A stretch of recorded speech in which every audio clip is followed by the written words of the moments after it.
अपने पड़ोसी से कहो आप माफ किए गए पापी नहीं हो। Amen.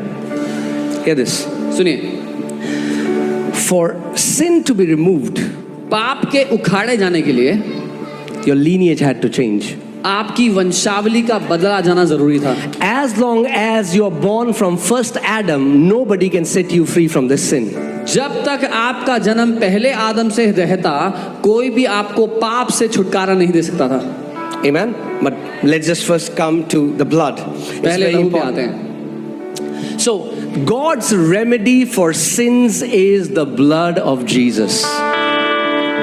परमेश्वर का जो समाधान है पापों के लिए वो है यीशु का लहू। Hear this.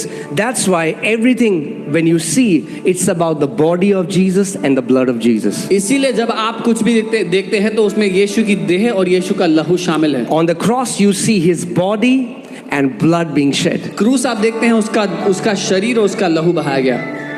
Amen. आमीन। Hallelujah. Are you ready? तैयार हैं? Hebrews 10:1-2. इब्रानी 10:1 और 2। It says, "For the law, having a shadow of good things to come, and not the very image of the things, can never, with these same sacrifices which they offer continually year by year, make those who approach perfect."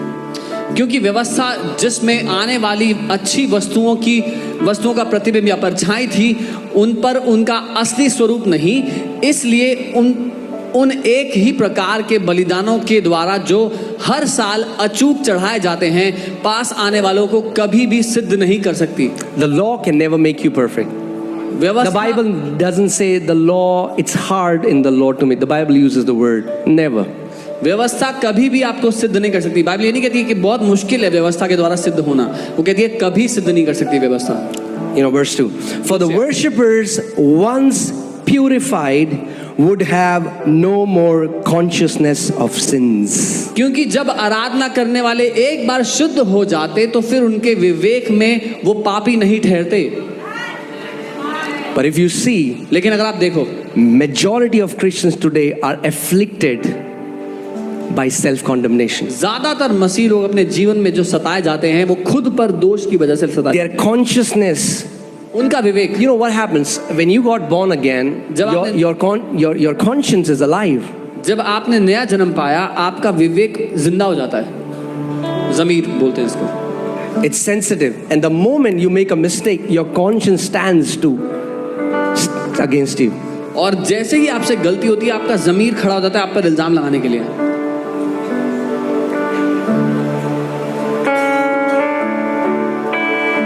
And because we have not put our faith in the blood, we have put our faith in our works. That's why the moment you miss, your conscience stands. और क्योंकि हमने अपना विश्वास प्रभु यीशु के लहू पर नहीं लगाया, अपने कामों पे भरोसा करते हैं, इसीलिए जैसे ही गलती होती है हमारा विवेक उठ खड़ा होता है दोष लगाने के लिए। How are you purified? कैसे शुद्ध हुए आप?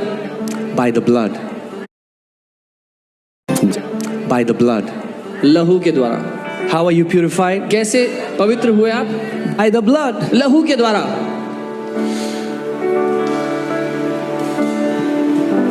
The blood was designed to silence the voice of condemnation.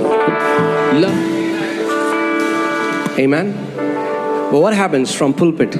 Pulpit से क्या होता है? If the main message is always you're a sinner, you're a sinner, you're a sinner, the law is preached.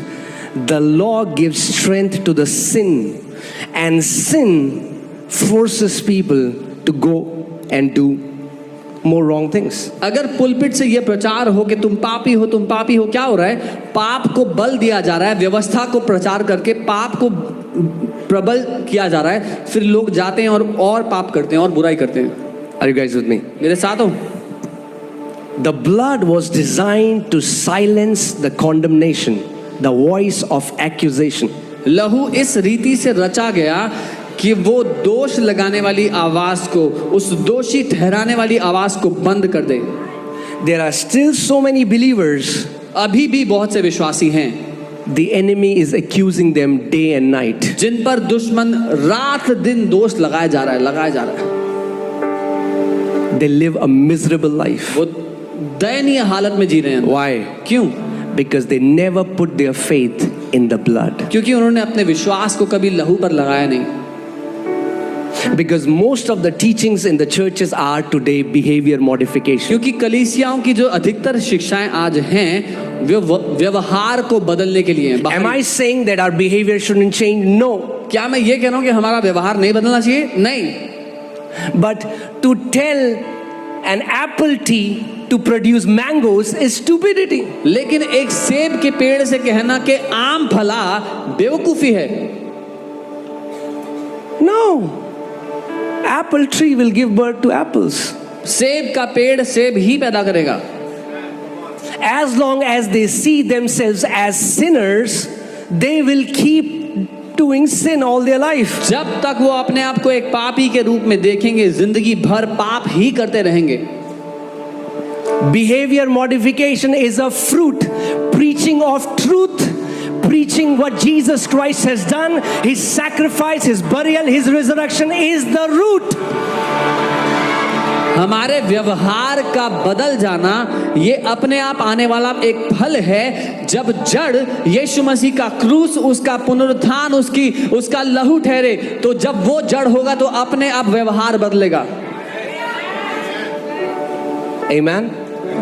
And again, blood, we'll go ahead and give one sermon completely to blood, but I just want to give you the full picture of the body and the blood of Jesus. और मैं लहू के बारे में एक अलग